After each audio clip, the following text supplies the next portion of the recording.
Noong 1979 malalaking protesta ang nagpaalis kay Shah ng Iran, na nagbago sa gitnang silangan magpakailanman. Ngayon maaaring nauulit ang kasaysayan ngunit baligtad. Si Ayatollah Khamenei, na ngayon ay 85 taong gulang, ay iniulat na nagpaplanong tumakas papuntang Russia habang nahihirapan ang kanyang mga puwersa ng seguridad na pigilan ang isang kilusan na ayaw mamatay. Nababalisa ang Iran at ngayon ay nagbabanta ang Iranian Parliament sa mga base ng United States sa gitnang silangan bilang huling paraan. Kaya ganito kung paano tayo nakarating dito. Noong Disyembre 28, bumagsak ang pera ng Iran. Kaya unang nag-strike ang mga nagbebenta ng electronics sa Iran dahil bumibili at nagbebenta sila ng imported na electronics. Pero kapag ang pera ay tuloy-tuloy ang pagbagsak, mahirap magpatakbo ng negosyo. Kaya nagpoprotesta sila laban sa pulisya ng gobyerno at sa krisis sa ekonomiya. Pero mabilis na lumaki ang mga protestang ito at naging mas malaki pa. Ngayon, nagpoprotesta na ang mga tao tungkol sa lahat ng bagay at nananawagan sila ng kamatayan ng diktador. Pakinggan mo ito.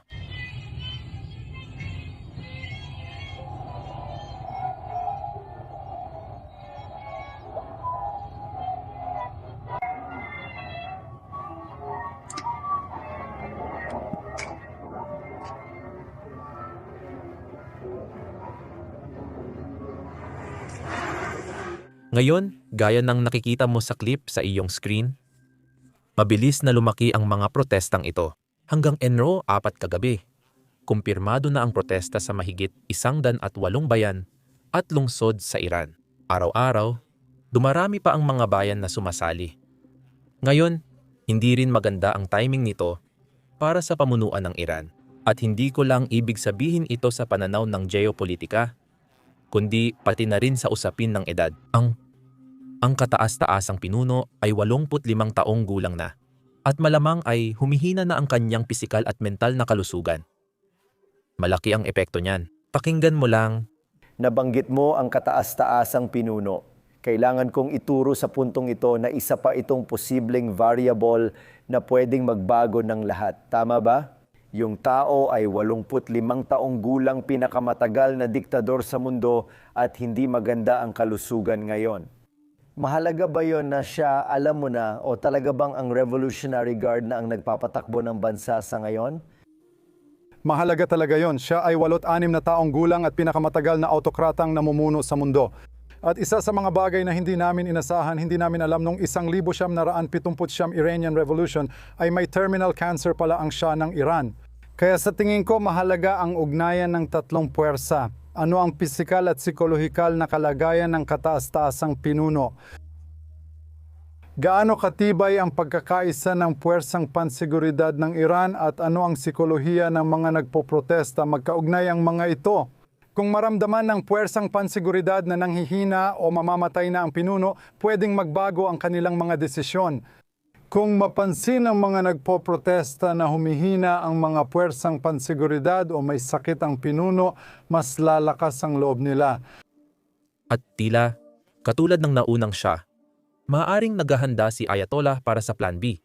Ayon sa isang ulat ng intelihensya na ibinahagi ng The Times, may backup plan si Ayatollah ng Iran na tumakas kung mabigo ang kanyang puwersang pansiguridad na supilin ang protesta. Plano niyang tumakas palabas ng Iran kasama ang kanyang malalapit na kaibigan na hanggang 28 katao at mga miyembro ng pamilya sakaling magsimulang lumipat ang IRGC sa kabilang panig.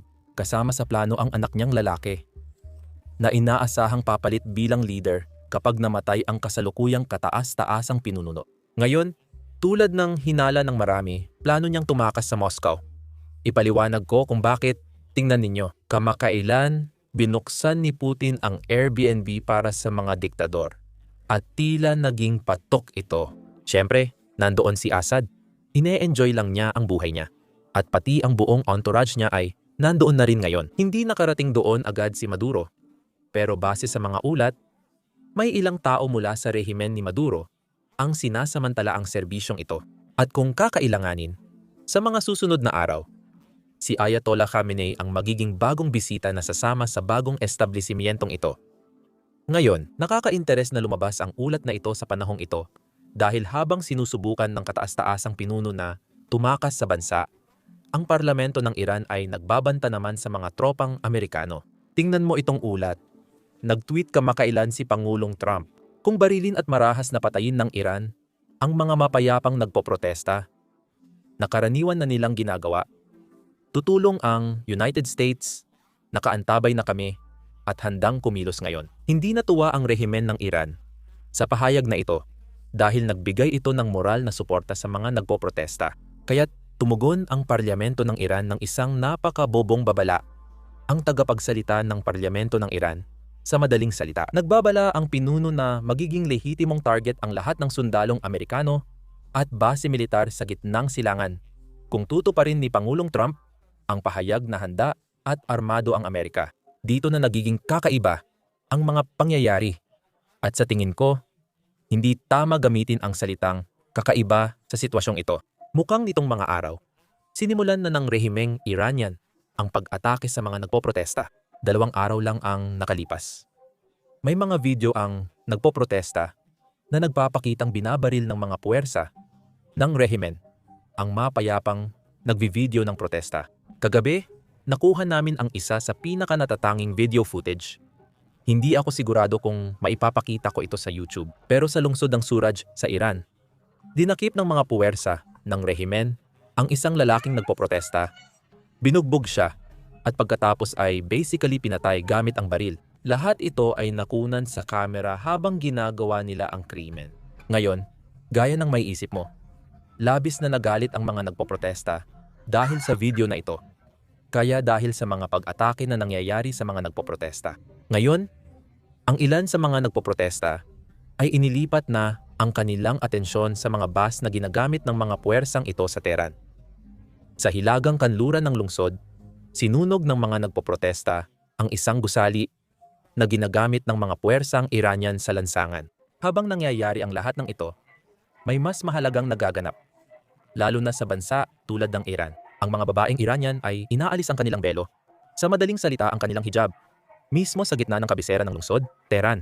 At ito ay isang simbolikong protesta laban sa Islamic Morality Police at, syempre, sa IRGC. Ngayon, sigurado akong marami sa inyo ang nakakaalala na ilang taon lang ang nakalipas. Nagkaroon ng malaking protesta sa buong bansa. Kita nyo, halos kapareho nito. Nagsimula iyon ng bugbugin ng Iranian Morality Police ang isang babae dahil mali ang suot niyang hijab at namatay siya sa ospital matapos bumagsak. Sabi ng pulisya hindi nila binugbog ang babae.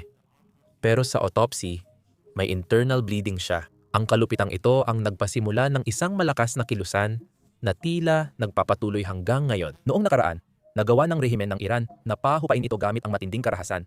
Pero sa pagkakataong ito, baka huli na ang lahat at kulang pa ang kanilang ginagawa. Sinabi ko ito dahil tila lumalakas araw-araw ang suporta ng United States. Kagabi, nagbigay si Pangulong Trump ng kanyang unang malakas na pahayag. Hindi lang tweet. Panoorin ninyo. Sa tingin ko, tatamaan sila ng matindi ng Estados Unidos. Bukod dito, may account ang United States State Department sa wikang Farsi na ginagamit sa Iran at tinatawag ding Persian. Pareho lang ito ng wika. Magkaiba lang ang pangalan. Madalas nang mag-post ang account na iyon ng suporta sa mga kasalukuyang protesta. Kaya ko ito nabanggit dahil hindi iyon dati nang nangyayari. Hindi ako sanay magbalita tungkol sa mga tweet, pero mukhang mahalaga ito. Panoorin mo ang clip na bago lang nilang ipinost.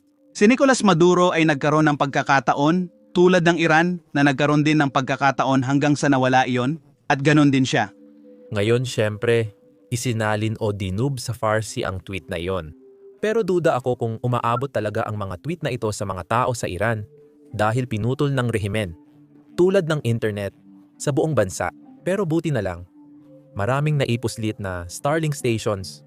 Kaya may mga tao na nakakakonekta sa internet gamit ang Starlink. Kaya maganda iyon. Sa tingin ko, ang mga tweet at mensaheng ito ay hindi talaga para sa mga tao.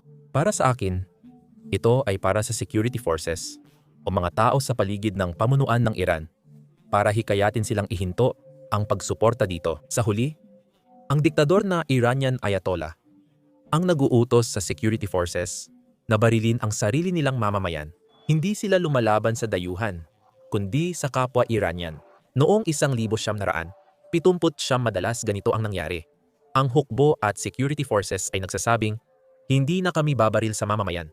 Kaya napipilitang tumakas ang pamunuan palabas ng bansa. Ganyan din ang nangyari noong 1970 at posible itong maulit. Sa katunayan, mayroong isang video ng isang Iranian na opisyal, isang pulis, na sinusunog ang larawan ni Ayatollah Khamenei. Panoorin muna natin bago ko ibigay ang aking komento tungkol sa video.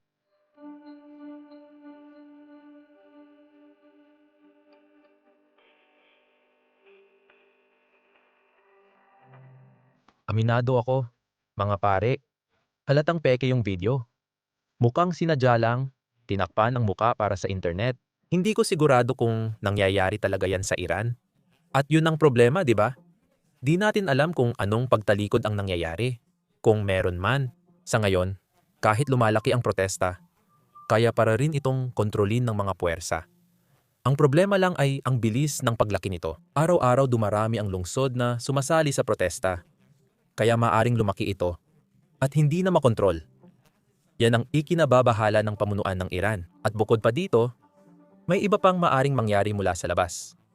Tingnan mo itong ulat na ito. Noong 1 linggo, ang punong ministro ng Israel na si Benjamin Netanyahu ay nasa Estados Unidos upang makipagkita kay Pangulong Trump at talakayin ang ballistic missile program ng Iran. Kung napanood ninyo ang ilang clip ng 12 araw na digmaan, alam ninyong malakas ang ballistic missile program ng Iran. Wala man silang nuclear na armas, pero delikado pa rin ang mga ballistic missile nila. Masamang balita para sa Israel dahil abot sila sa range. At mukhang hindi sapat ang Iron Dome at iba pang air defense nila. Mukhang hindi nila mapipigilan lahat ng ballistic missile. Kaya nais ng Israel na wasakin ang programa bago pa magparami ang Iran. At base sa mga ulat, mukhang gumagastos ng malaking pera ang Iran para muling buuin ang ballistic missile program nila. Samantalang dumadaan ang bansa sa matinding krisis sa ekonomiya. Mahalaga ang pagpupulong ni Netanyahu sa Estados Unidos. Pero dahil sa dami ng kaganapan sa mundo, marami ang hindi ito napansin. Ayon sa ulat matapos ang pagpupulong, maaaring inaprobahan ni Trump ang plano ng Israel na atakihin ang ballistic missile program ng Iran. Maaaring masamang balita ito, lalo na sa mga protesta ngayon. Pero may ibang pananaw din. Mukhang ayaw munang makialam ng Israel ngayon kung may tsansang mapabagsak ng mga nagpoprotesta ang rehimen. Ayaw ng Israel bigyan ng dahilan ang Iran na pag-isahin ang mga tao sa ilalim ng iisang bandila, gaya ng nangyayari sa ibang bansa kapag inaatake ng dayuhan. Nakakalimutan ng tao ang panloob na problema at tumututok sa panlabas na issue. Sa palagay ko, ayaw ng Israel bigyan ng ganoong pagkakataon, kaya siguro hindi pa sila umaatake ngayon. Kung hindi pa sapat ang lahat ng ito, nakita ng Iran ang nangyari sa Venezuela at kung gaano ito kabilis. Dahil dito, lalong nag-alala ang mga namumuno, hindi lang sa Estados Unidos, kundi pati sa sarili nilang ekonomiya. May ilang Iranian na politiko na hayagang nagsabi kung paano bumagsak ang mga bansa tulad ng Venezuela at Syria dahil sa bagsak nilang ekonomiya. Nagbabala ang mga politikong ito na maaring mangyari rin sa Iran ang parehong bagay kung hindi agad gaganda ang ekonomiya. Dahil isipin mo, kapag masama ang ekonomiya, hindi lang ang publiko ang naghihirap sa kaguluhan. Pati ang pulis, mga puwersa ng seguridad, at maging ang mga sundalo ay nahihirapan din. At kapag nagugutom ang mga tao, mas kaunti ang dahilan nila para tiisin ang diktadura. Kaya siguradong magiging interesante ang mga susunod na panahon sa Iran. Siguraduhin ninyong pindutin ang subscribe button para makuha ang mga susunod naming updates tungkol sa lahat ng nangyayari. Pero hanggang dito na lang muna ako ngayon. Ako si Sam at magkikita tayo sa susunod na video. Isa sa mga problema sa paggawa ng ganitong video ay ang pagpapakita ng maraming drone strikes kahit walang nasasaktan, tao man o sundalong Ruso. Madalas dinidemonetize o nililimitahan ng YouTube ang aming videos. Nitong nakaraang linggo, 4 na war videos namin ang na-demonetize ayon sa YouTube. Ang pagpapakita ng drone strikes o kahit footage mula sa frontlines ay hindi advertiser-friendly. Kaya nililimitahan ang mga video. Ito ang realidad ng makabagong digmaan na nilalabanan at sinusubukang lampasan ng mga Ukrainyano. Naniniwala kami na mahalagang matalakay ang lahat ng ito, kaya inilunsad namin ang Business Basics. Ginawa namin ito mula simula kaya walang limitasyon. Hindi namin kailangang i-blur ang aming drone strike. Hindi namin kailangang i-blur ang aming mga footage sa frontline. At hindi rin namin kailangang i-blur ang pagkasira ng mga bus ng himpapawid ng Russia. Bukod pa rito, wala kaming pinapatakbong mga ads sa site. Sa ganitong paraan, hindi namin kailangang i-censor ang aming sarili. Hindi dahil lang hindi masaya ang mga advertiser sa mga tinatalakay namin. Hindi namin pinopondohan ang site sa pamamagitan ng mga ads, pinopondohan namin ito sa pamamagitan ng inyong suporta.